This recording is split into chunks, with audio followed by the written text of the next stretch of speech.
Hi, I've got a couple of things to talk about that are interesting, a few things that are migraine that you might not think are migraine.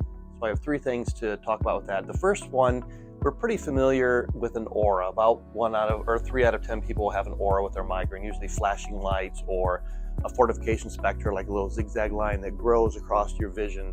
What some people may not realize is you can have that and not have a headache. So you can actually have an aura and no migraine, pounding, awful headache with it.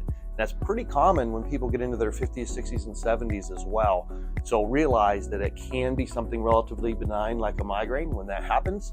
However, with the first time that happens without a headache, then you should at least see your physician and talk about that, but know that it may be actually a migraine. The other thing that is interesting, I think, with migraine you may not know is something called the prodrome. So a prodrome occurs anywhere from 6, 7, 8 hours up to 3 days before your actual migraine headache, and has a lot of symptoms to it where you would be fatigued and your muscles ache and you have GI symptoms and you're kind of cloudy in how you're thinking. You just don't feel right. And a few days later, you get a migraine. And it's actually part of the migraine. So in that situation, you may have actually had a migraine for 2 days before your headache even started.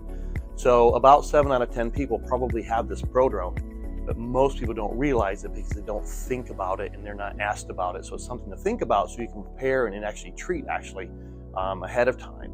And one of the most important things with prodrome I think is interesting is that we talk about food triggers for migraine. Certain foods can trigger a migraine, but during the prodrome, people get food cravings. And so they can have a food they're craving, they really want to eat, and then they think, oh no, I shouldn't have eaten that because that triggers a migraine. And actually, you were going to get the migraine anyway. The prodrome of the food craving was actually you were going to eat the food because you wanted it, and the migraine was coming, and it wasn't really a trigger. So I think that's interesting as well, something to keep in mind. And then the last thing that can be associated with migraine people don't think about is vertigo.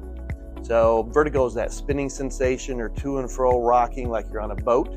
And if you have vertigo and you have migraine, and at least half of your vertigo episodes have migraine symptoms to it, like light sensitivity or the aura we just talked about or the headache, at least half of the vertigo has to have the migraine with it. It could be the migraine triggering your vertigo.